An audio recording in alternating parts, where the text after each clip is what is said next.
Laker conspiracy theorists want us to believe that Jared Vanderbilt has clout. There isn't much of a market for Austin Reaves this offseason, and a legendary Dodger leadoff hitter has died. Good morning. I'm James, and this is your daily dose of sports and snark for the greatest sports city in the world, Los Angeles. This is the faithful Angelenos Morning Report. It is April 9th, 2026. Welcome back. We have once again taken the show on the road. We are in Michigan. But do you like being in the know about LA sports? Because if you do, clickety-clack the like button. Clickety-clack the subscribe button. There's a notification bell. Hit that. It'll let you know when we drop an update. Sharing is caring. Let people know we exist. And by all means, comment. Now, we have a look at the scoreboard. And to be honest with you, it was a tough night for the Angelenos. Toronto 4, Dodgers 3. Will Smith goes 2 for 3, scored twice. Look, the Dodgers won a World Series rematch on the road. 2 out of 3. Good enough. Meanwhile, Oklahoma City smashed the Clippers 128-110. And in the first leg of CONCACAF Champions Cup quarterfinals, Toluca 4, Galaxy 2. Meanwhile, today, the Lakers are at Golden State at 7 o'clock. Vancouver is at the Kings at 7:30. So with that out of the way, let's get to the news. Because let me tell you something, when it comes to pointless gossip, Laker bloggers are can't stop, won't stop. They will not hesitate to take some of the most idiotic non-stories and just douse gasoline. Somebody looks for the match, they try to light it on fire, and it generates no heat at all. They love making stuff up no matter how much it isn't tethered to reality. Like take Tuesday night. They want us to get caught up in our fifis over a sideline clash between JJ Redick and Jared Vanderbilt. Jared Vanderbilt.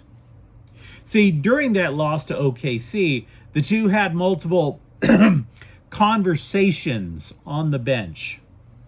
Now, stories like this have unfortunately put me in a position to say something that I never thought I would say, or at least not say more than once. I normally wouldn't be siding with JJ Redick because I wasn't sure he was the guy for the Lakers job. But Jared, can I call you Jared? You missed 3 consecutive free throws. You should expect to get clowned while you get pulled out of the game. You should expect it to hear from your coach. Hell, you should expect to get clowned while you get dog walked to the furthest end of the bench. Welcome to Valhalla, never to return. You missed 3 consecutive free throws. And I'll tell you something. One of the reasons I was skeptical about Redick as a coach was I was sitting there going, well, he's a former sports television talking head. He's used to giving hot takes. Maybe he buries his players in the press. To his credit, Redick did not take the bait. He said this is just something that happens in a competition. But the bloggers are trying to use this as a case to fire Redick. The same bloggers who thought the dude was the second coming of Pat Riley just 2 years ago. Now, here's where their logic simply goes askew.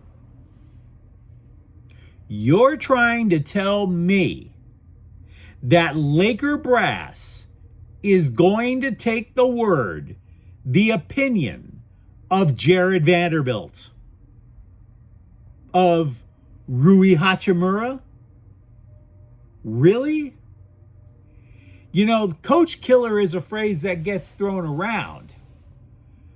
But if you are going to be a coach killer, it helps to sink your free throws first. They're not, look, for the Lakers to build up a free agency war chest, which is part of their summer plan, it's going to involve at least 2/3 of the roster getting clipped, which would include Guess who? Jared Vanderbilt and probably Rui Hachimura. They want a complete rebuild of the roster outside of Luka Doncic and Austin Reaves. DeAndre Ayton can stay because he has an option he'll pick up. Same for Marcus Smart, option he can pick up. Even LeBron James can stay probably if he accepts a pay cut. Everybody else is weeks away from the unemployment line unless they put up a convincing case to stay. So for me to buy into Redick being on the hot seat, a guy who has coached the Lakers to consecutive 50-win seasons, that would mean the front office would have to take the opinion of a guy who can't sink a free throw. Color me skeptical. Color me skeptical. Now, we were talking during that little rant about Austin Reaves, about the offseason, and I want to clean something up before the NBA offseason begins. Before the clickbait pornographers, before the bloggerati have their way with it. Barring the borderline miraculous, Reaves is done for the year. So the next question becomes, is he done with the Lakers? He is a free agent at the end of the year, after all.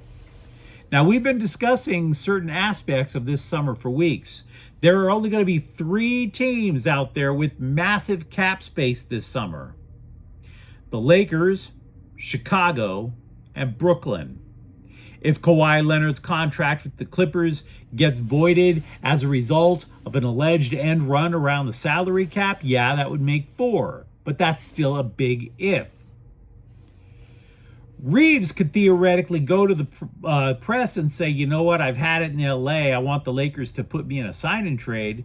But the Lakers have been pretty clear about not wanting to trade this guy. So it comes down to, Reaves, do you want to play alongside Luka Doncic and get paid? Hopefully compete for a title? Or do you want to be part of the latest rebuild in Brooklyn? Or with Chicago, which, by the way, is cleaning house with the front office. Yeah, there's not going to be much of a market for Austin Reaves. Sometimes a celebrity dies and it seems like there is a race among all of your friends to see who posts RIP first on social media, right? That false claim of having sensitivity, you know, that kind of fake sincerity that makes your skin crawl. But I'm going to be frank. Davey Lopes passing away actually stings. He was my favorite player when I was a kid. And it's very odd that I chose Davey Lopes as my favorite Dodger growing up. Because that roster was loaded. All kinds of people to choose from. I choose Davey Lopes. Can't even tell you why. I didn't play second base. I've never stolen a base in my life. If I ever came home from a game and said, Dad, I stole a base today, my immigrant father, who knows nothing about baseball, would pull his belt out and whip me silly while I returned the base. Lopes, who was a 4-time All-Star, part of this longtime Dodger infield, with Steve Garvey, Ron Cey, Billy Russell. Lopes died at the age of 80.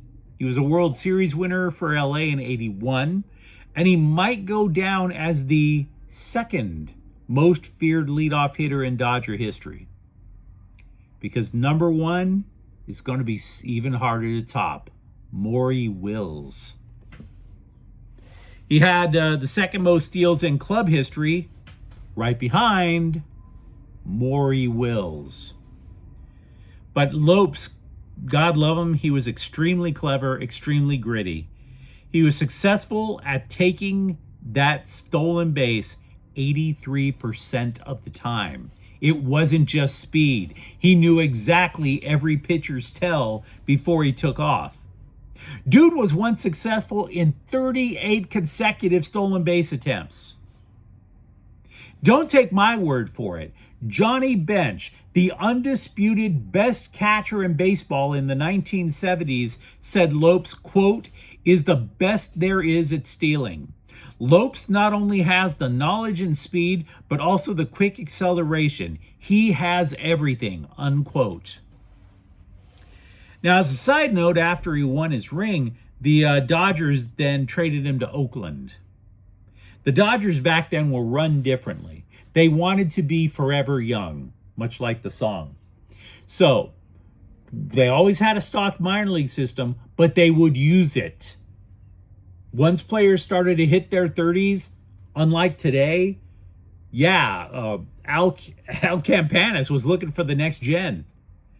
So, what was the result? LA introduced us all to Steve Sax.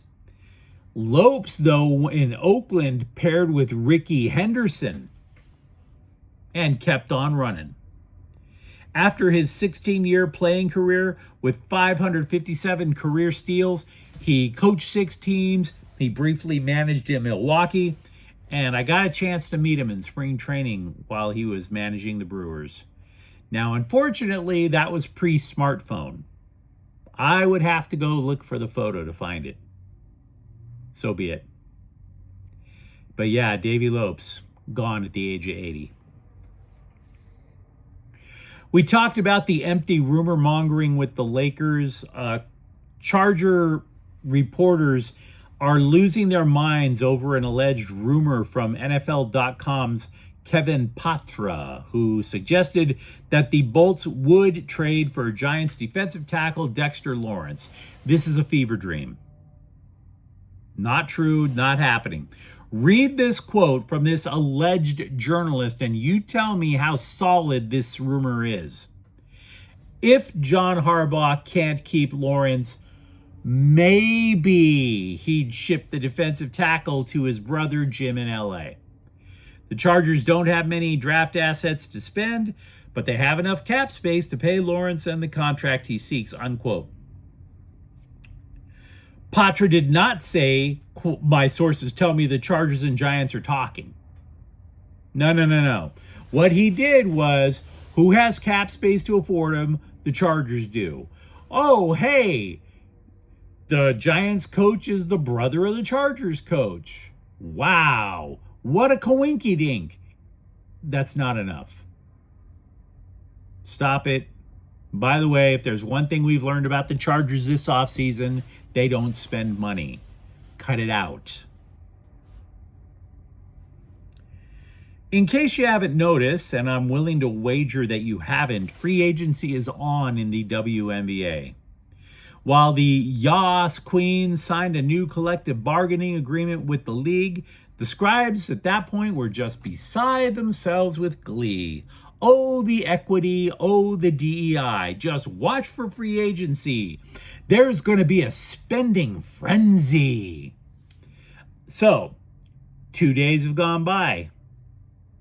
Did you feel the frenzy? Huh? All we know about the Sparks is that they have extended something called a core qualifying offer to Kelsey Plum. Basically, what that means is this. The Sparks have exclusive negotiating rights, and her minimum pay will be something like $1.5 million. Not exactly the frenzy we were being led to believe. But you let me know what you think in the comments thread. Am I wrong? Do you think Jared Vanderbilt has the juice to get Redick out on the streets? For that matter, do you see a sleeper team trying to pry Austin Reaves out of LA? And if you enjoyed the update, don't forget to subscribe to Faithful Angelenos. We're talking LA sports every single day. Thank you for watching. I'm James, and we'll be back tomorrow. Faithful Angelenos is a Kian Cortel Queso production. Take care.